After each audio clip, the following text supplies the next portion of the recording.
Sahabat akuntansi pemerintah Indonesia, semangat pagi.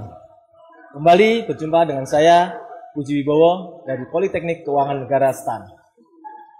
Pada kesempatan kali ini, saya ditemani dengan sahabat-sahabat muda saya yang penuh energik, penuh semangat, akan membawa kepada Anda pada sebuah diskusi menarik mengenai laporan keuangan pemerintah pusat.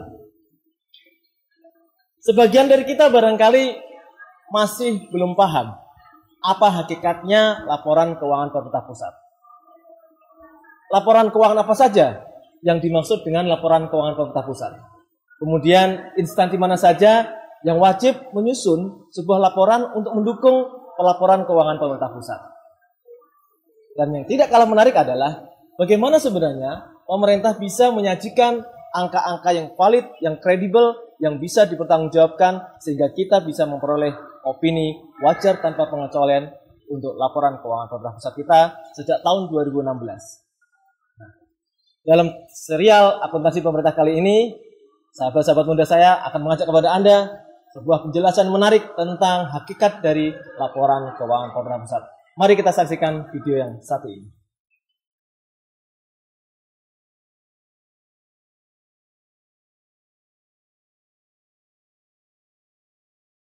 Yang pertama adalah laporan realisasi anggaran. Laporan ini adalah laporan yang menggambarkan ketaatan pemerintah terhadap APBN dan APBD, di mana laporan ini menggambarkan antara perbandingan anggaran yang direncanakan dengan realisasi yang dilaksanakan sepanjang tahun anggaran. Laporan ini dibuat oleh setiap entitas akuntansi dan pelaporan yang disusun pada akhir periode tahun anggaran. Format dari laporan ini adalah yang pertama ada pendapatan RA, yang kedua ada belanja, lalu transfer, lalu surplus atau defisit RA, lalu ada pembiayaan, dan yang terakhir adalah sisa lebih atau kurang pembiayaan anggaran, di mana sisa lebih atau kurang ini akan dimasukkan ke laporan perubahan saldo anggaran lebih. Yang kedua, kita akan membahas tentang laporan perubahan saldo anggaran lebih atau LPSAL. LPSAL menyajikan informasi atas kenaikan atau penurunan saldo anggaran lebih tahun berjalan dibandingkan saldo anggaran lebih tahun sebelumnya. LPSAL hanya disajikan oleh Bendahara Umum Negara atau entitas pelaporan yang menyusun laporan keuangan konsolidasi. Format LPSAL adalah satu, saldo anggaran lebih awal. Yang kedua adalah penggunaan SAL. Yang ketiga adalah sisa lebih atau kurang penggunaan pembiayaan anggaran. Yang keempat adalah koreksi atas kesalahan pembukuan tahun sebelumnya, lain-lain, dan saldo anggaran lebih akhir tahun berjalan. Pos-pos berikut hanya disajikan secara ringkas, sehingga harus disajikan lebih lanjut dalam catatan atas laporan keuangan. Laporan operasional merupakan laporan yang disajikan oleh pemerintah pusat, di mana setiap entitas akuntansi dan entitas pelaporan melaporkannya di setiap akhir periode anggaran berjalan. Laporan operasional terdiri atas pendapatan dan beban secara akrual, dan makanya itu dia akan mengubah saldo ekuitas dalam laporan perubahan ekuitas serta akan berpengaruh pada nilai ekuitas di neraca.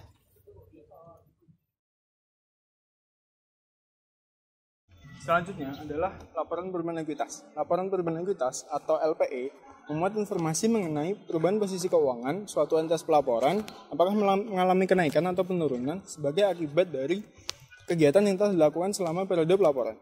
Nah, laporan perubahan ekuitas atau LPE paling tidak memuat pos-pos ekuitas awal atau ekuitas tahun sebelumnya, surplus defisit yang telah dihitung di laporan operasional, koreksi-koreksi yang langsung menambah atau mengurangi ekuitas, dan ekuitas akhir.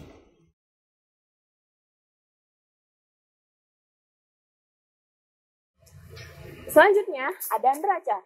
Neraca menggambarkan posisi keuangan suatu entitas pelaporan mengenai aset, kewajiban, dan ekuitas pada tanggal tertentu. Setiap entitas pelaporan mengklasifikasikan asetnya menjadi aset lancar dan non-lancar, serta mengklasifikasikan kewajibannya menjadi kewajiban jangka pendek atau lancar dan kewajiban jangka panjang atau non-lancar. Selanjutnya adalah laporan arus kas. Laporan arus kas berfungsi untuk menyajikan informasi mengenai sumber, penggunaan, perubahan kas dan setara kas pada suatu periode akuntansi, dan juga saldo kas dan setara kas pada tanggal pelaporan. Tujuan dari penyajian laporan arus kas adalah memberikan informasi historis mengenai arus kas dari suatu entitas yang diklasifikasikan sebagai operasi, investasi, pendanaan, dan juga transitoris pada laporan arus kas. Laporan arus kas ini juga dibuat oleh entitas pelaporan, khususnya oleh Bendahara Umum Negara. Saldo akhir dari kas pada laporan arus kas ini harus juga sesuai dengan saldo kas yang disajikan dalam neraca. Kemudian yang terakhir adalah catatan atas laporan keuangan atau yang biasa disebut CLK.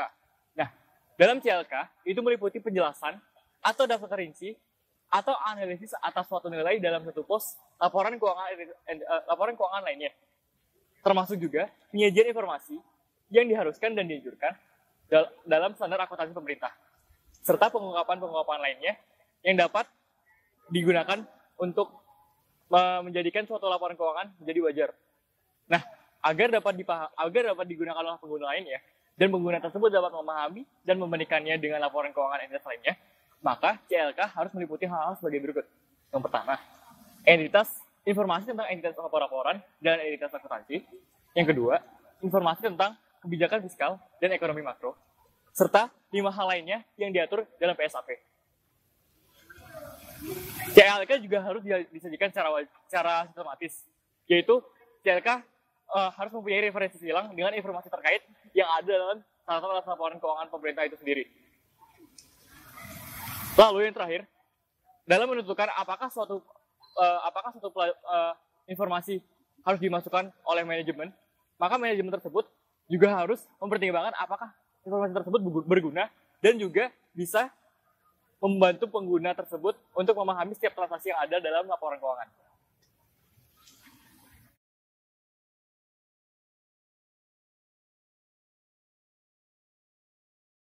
Oke, dapat disimpulkan bahwa laporan keuangan pemerintahan pusat merupakan hasil konsolidasi dari laporan keuangan Bendahara Umum Negara dan laporan keuangan kementerian lembaga yang merupakan wujud nyata dari pertanggungjawaban APBN selama 1 tahun anggaran.